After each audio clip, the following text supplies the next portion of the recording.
Good morning guys.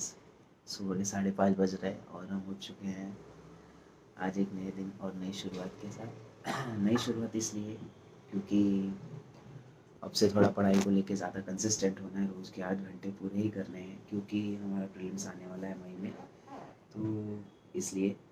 और दूसरा है, मुझे मेरा ऑप्शन इस महीने में कैसे भी ख़त्म करना है क्योंकि इसके बाद फुल फ्लेजेड प्रीलिम्स का ही प्रिपरेशन करना पड़ेगा क्योंकि प्रीलिम्स के लिए वापस फिर टाइम नहीं मिलेगा। तो इसलिए सुबह सुबह उठ गया हूँ। नींद कंप्लीट हुआ नहीं है तो इसलिए थोड़ा सा स्लीपी स्लीपी लग रहा रहूँगा, पर ठीक है, कुछ तो सेक्रीफाइस करना पड़ेगा। इतना भी मुश्किल नहीं होता एक्चुअली, जितना लोग बताते हैं कि जॉब के साथ यूपीएससी कर नहीं सकते या फिर ये सब नहीं कर सकते। ये सब टाइम मैनेजमेंट का खेल है। मुझे हार्डली व्लॉग शूट करने और अपलोड एडिट करने में मुझे ज़्यादा टाइम नहीं लगता है। क्या ही मैं एडिट करता हूँ, खाली सबको मर्ज करके थोड़ा बहुत ट्रिम और वगैरह, तो इतना टाइम लगता नहीं और मुझे इससे ज़्यादा टाइम देना भी नहीं है। फ़िलहाल जो मेरा मेन एम है, मुझे उस पर ही ज़्यादा फोकस करना है। तो अभी सोशियोलॉजी के मेरे टोटल 120 लेक्चर्स हैं और अब तक खाली 8 लेक्चर हुआ है, तो इस महीने में मुझे 120 लेक्चर्स कैसे भी कंप्लीट करने हैं। ये मेरा ये महीने का टारगेट है। और अगले महीने अभी फेब में मुझे गाँव भी जाना है, तो फिर गाँव जाना नहीं था, बट क्या कर सकते हैं, पापा को थोड़ा मेडिकल प्रॉब्लम है करके मुझे भी पापा के साथ गाँव जाना पड़ रहा है। तो इसलिए एक चीज़ बतानी थी। एक कोट है जो मैं मेरी लाइफ में बहुत ज़्यादा फॉलो करता हूँ और उस कोट की वजह से ही मुझे अपने लाइफ में आगे बढ़ने में बहुत ज़्यादा मोटिवेशन मिलता है। That there shall be no AIDS. जी हाँ, ये एक मेटाफर है, एक फ्रेज़ है जो नेपोलियन बोनापार्ट ने दिया था। वो एक राजा था, जब वो इटली में जा रहा था इन्वेड करने के लिए, तो रास्ते में एल्प्स माउंटेन आता था। उस टाइम पे ऐसा बोला जाता था कि एल्प्स माउंटेन को क्रॉस करना is next to impossible thing. तो नेपोलियन के जर्नल्स में भी उनको बोला कि हम लोगों से ये नहीं हो सकता है क्योंकि एल्प्स हम क्रॉस करके जा नहीं पाएंगे। तो उस टाइम पे नेपोलियन ने बोला था कि ठीक है, चलो हम एल्प्स क्रॉस नहीं करेंगे, हम जहाँ तक जाएंगे वहाँ तक जाएंगे, उसके बाद हम वहीं पर अपनी आर्मी को रोक देंगे, बट एक बार जाते तो हैं। तो ऐसे करके उसने अपनी सेना को अग्री किया कि ठीक है, चलो जाते हैं। तो थोड़ी दूर गए, एक पहाड़ आया, उन्होंने उसको क्रॉस किया। तो नेपोलियन ने अपनी सेना से बोला कि ये अभी एल्प्स नहीं है, एल्प्स आगे है। तो ठीक है, उसकी सेना ने वापस से मतलब सबको जमा किया और वापस और आगे चले गए और आगे गए और आगे गए, एक और पहाड़ क्रॉस किया। फिर उन लोगों को वापस से नेपोलियन ने बोला कि एल्प्स अभी आगे है, यहाँ पे हमको अभी रुकना नहीं है, एल्प्स तक पहुँच के हम वापस आ जाएंगे। तो उसकी सेना ने फिर से ऐसे ही आगे बढ़ते गए, आगे बढ़ते गए और ऐसे ही करते करते करते करते एल्प्स क्रॉस हो गया।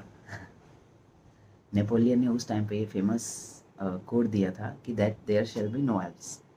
एल्प्स जैसी कोई चीज़ थी ही नहीं, वो सिर्फ हमारे माइंडसेट का प्रॉब्लम था कि हमको ऐसा लगता था कि ये क्रॉस किया ही नहीं जा सकता है।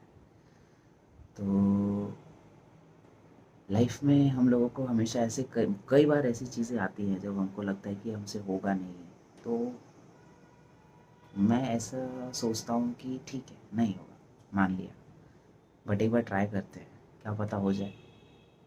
तो बस यही मैं मेरी लाइफ का मंत्रा लेके चलता हूँ, that there shall be no else. तो थैंक यू। सुबह सुबह कुछ ज़्यादा ही ज्ञान हो गया।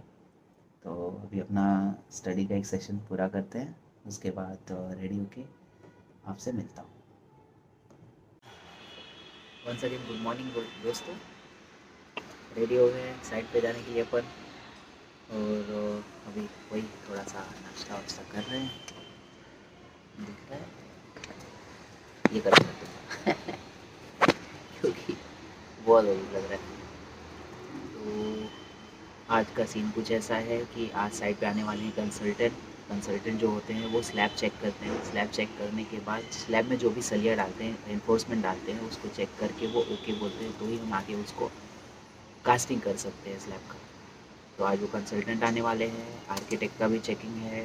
तो ऐसा कुछ है अपना दिन, आज का दिन थोड़ा हैवी होने वाला है। और साथ में ही अपने को आज अपना जो भी टारगेट है पढ़ाई का वो भी कंप्लीट करना है। तो देखते हैं, कुछ ऐसा ही आज का दिन जाने वाला है। थोड़ा सा नर्वस हूँ आज को लेके, क्योंकि कल थोड़ा प्रॉब्लम हो गया लाइफ में। अभी पता नहीं वो प्रॉब्लम सॉल्व होगा भी या नहीं होगा, तो उसी चीज़ को लेकर थोड़ा वो टेंशन है। बट वीडियो नहीं बनाना बंद कर सकता हूँ, तो इसके लिए वीडियो बना रहा हूँ। चलिए फिर साइड पे चल के मिलते हैं। अभी बाहर पापा के डॉक्टर आए हुए हैं, तो पापा का फिजियोथेरेपी चालू है।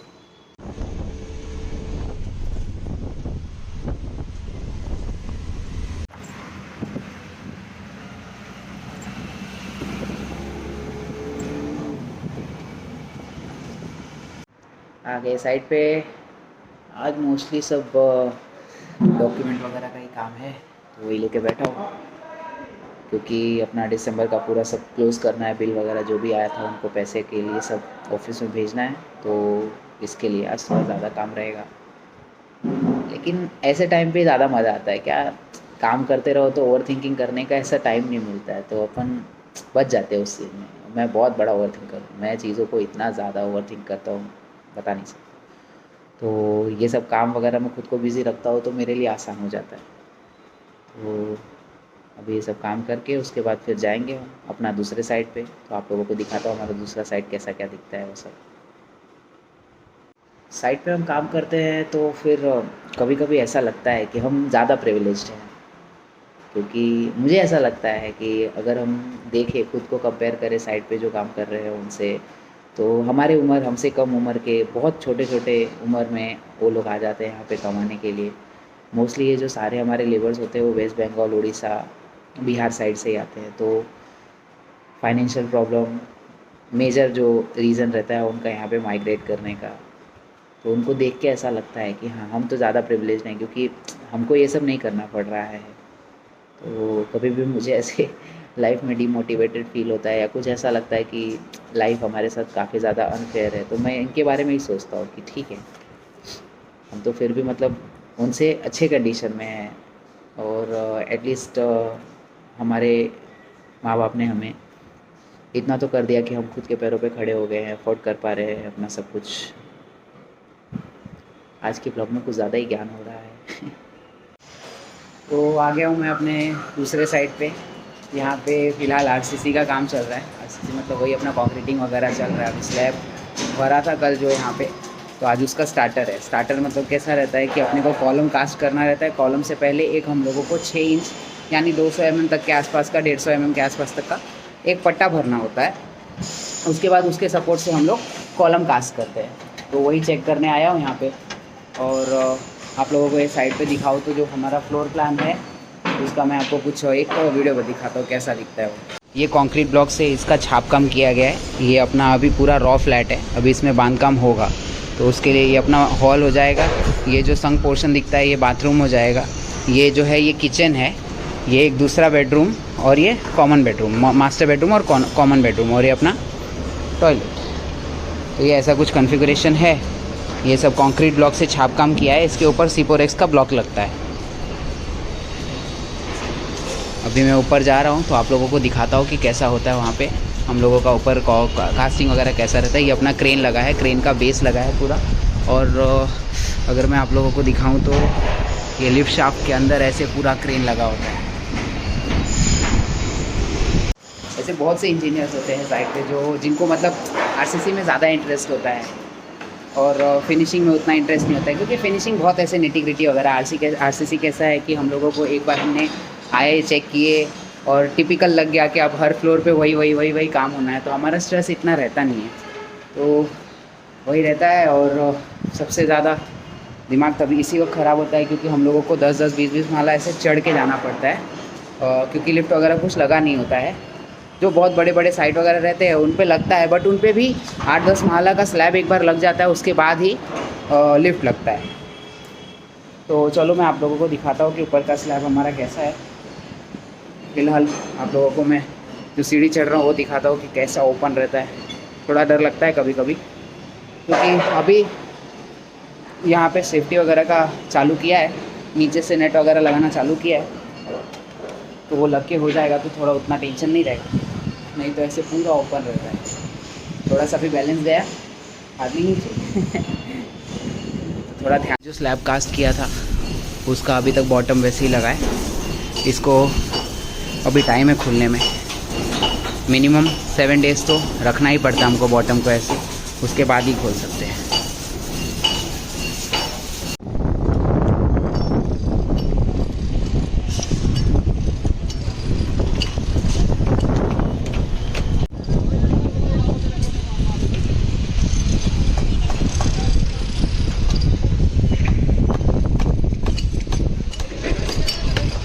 Checking done. अभी खड़ा हूँ बिल्डिंग के एकदम एज पे, अपने ड्रीम प्रोजेक्ट को देख रहा हूँ। दिख रहा है ये कल्पतरु अद्वय।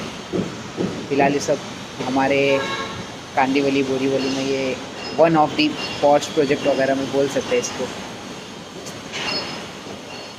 ऐसी जगह पे काम करने में मज़ा आता है। ऐसा नहीं है कि यहाँ पे जा नहीं सकता हूँ, बट जाना नहीं है यहाँ पे।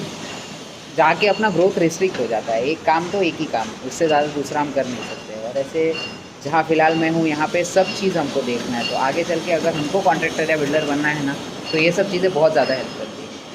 तो बस वही एम है, इसलिए ऐसे फॉर्म में काम कर रहा हूँ। फॉर्म बुरा नहीं है, बहुत अच्छा है, बट बड़ा जो बोलते हैं ना यहाँ, वो LNT लोढ़ा, तो वो सब के कंपेरिजन में तो कुछ भी नहीं है। बट यार ये प्रोजेक्ट, इसमें खर्च मतलब 5 करोड़ में 3 BHK, और कुछ 4 BHK 7.5 या 8 करोड़ का है इसमें। बट क्या एमिनिटीज़ है इसकी, क्या ही एमिनिटीज़ है। ऐसे प्रोजेक्ट दिखाता और पूरा मायवान में काम हो रहा है। 3 क्रेन लगा है और इतने सारे लेबर दिख रहे हैं कि आप पूछो मत। मुझे लगता है 350-400 लेबर तो आराम से रहेंगे यहाँ पे। और ये इनका सेल्स ऑफिस है। मस्त गाड़ी यहाँ से ऐसा अंदर जाता है, वहाँ पे वॉश होता है उसका टायर वगैरह, ताकि गंदगी ना हो, और उसके बाद ऐसे पूरा चला जाता है। अपन भी इसमें एक बार घर ज़रूर लें, एक बार, एक दिन। चलते अब नीचे, कुछ पेपर वर्क देखा जाए, उसके बाद से फिर आज आराम।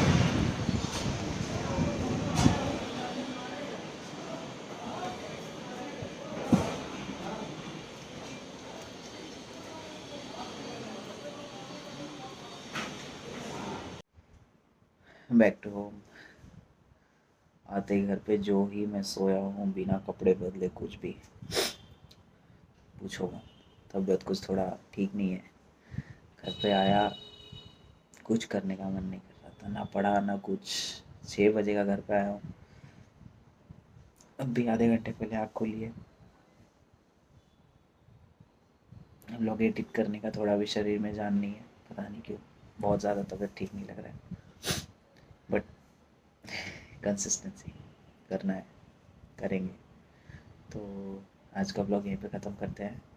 मुझे दिन भर याद भी नहीं मैंने क्या शूट किया है, बट आज का ब्लॉग यहीं पे ख़त्म करते हैं। मिलते हैं फिर अगले ब्लॉग में, तब तक के लिए